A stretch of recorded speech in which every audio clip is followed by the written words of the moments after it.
Hey TMOMs, it is Karen and we are in part 2 of our PicMonkey series, and this is just basics on how to edit a photo and the tools that are available to you in PicMonkey. So again, go to PicMonkey.com and you're going to log in, and if you don't know the password, so let me do it. There we go. If you don't know the password, the username is editor@travelingmom.com. And I'm already in there. And then the password is TMOM 2017 pics. I'm just going to type that in. Again, this is in the Facebook group in Kim Tate's pinned post, so you can find it there.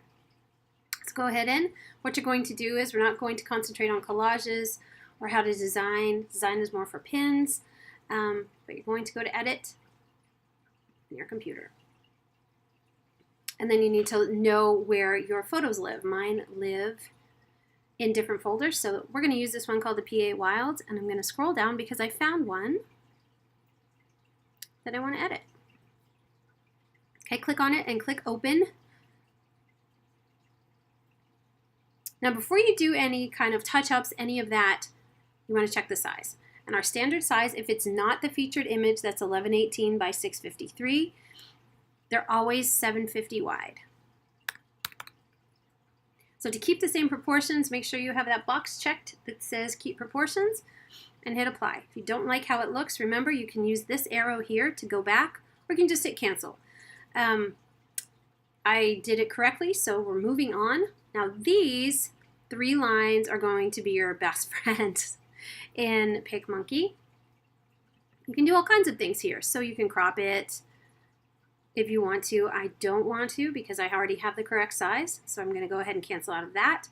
Canvas color, that is for blank canvases. If you're putting a picture, say you're putting a picture in the middle and you want color around, or a colored border or color around the edges, that's what you're going to do here, and you can change the colors all over the spectrum, but we don't want to do that, so I'm going to hit cancel and back out.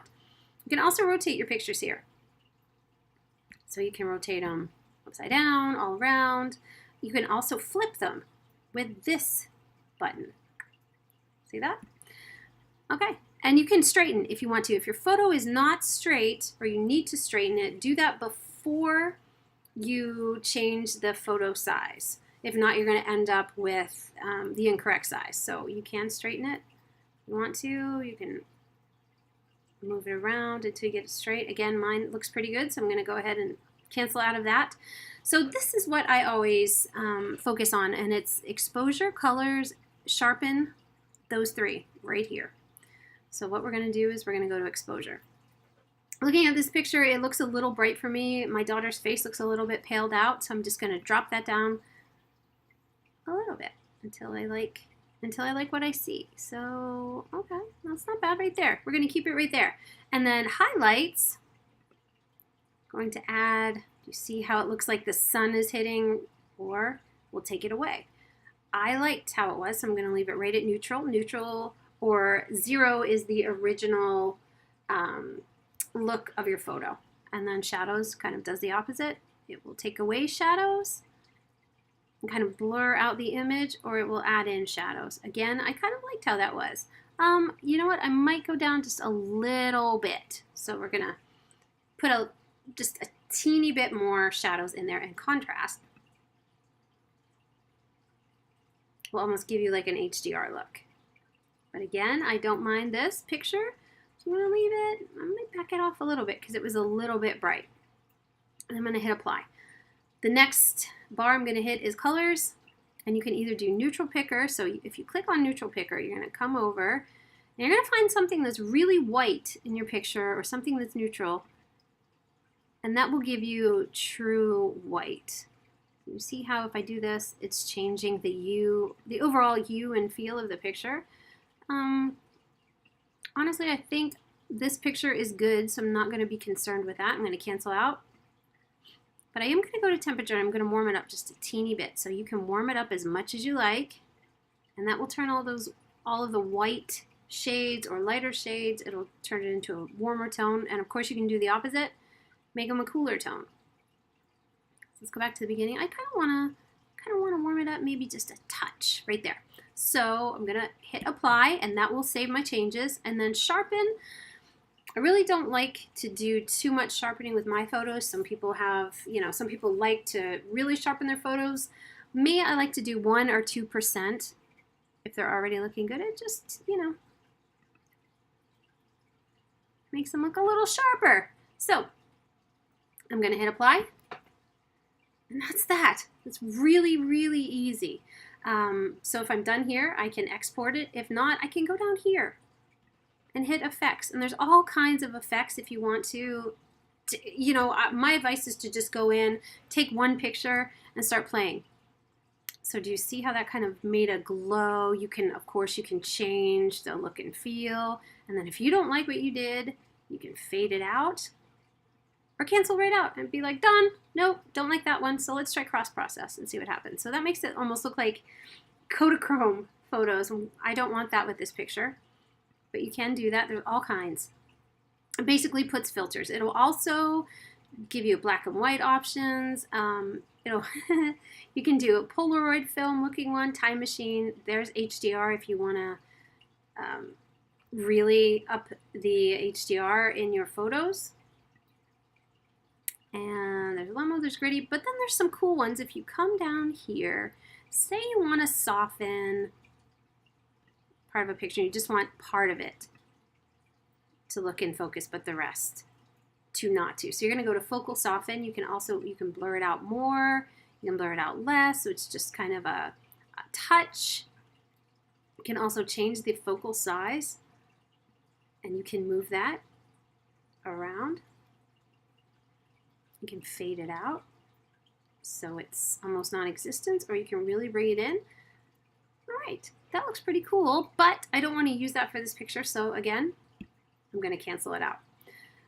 There's also fancy focus, which I like to use for Instagram pictures sometimes, and this will just focus in on a certain section. It'll give you options for intensity and focal size.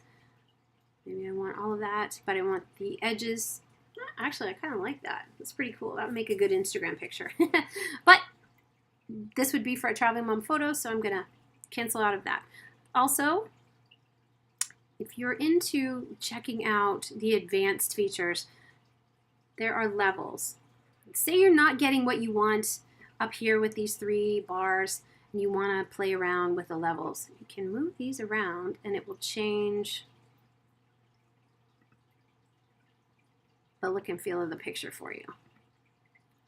And honestly, the best thing you can do is take a picture and start playing around with them.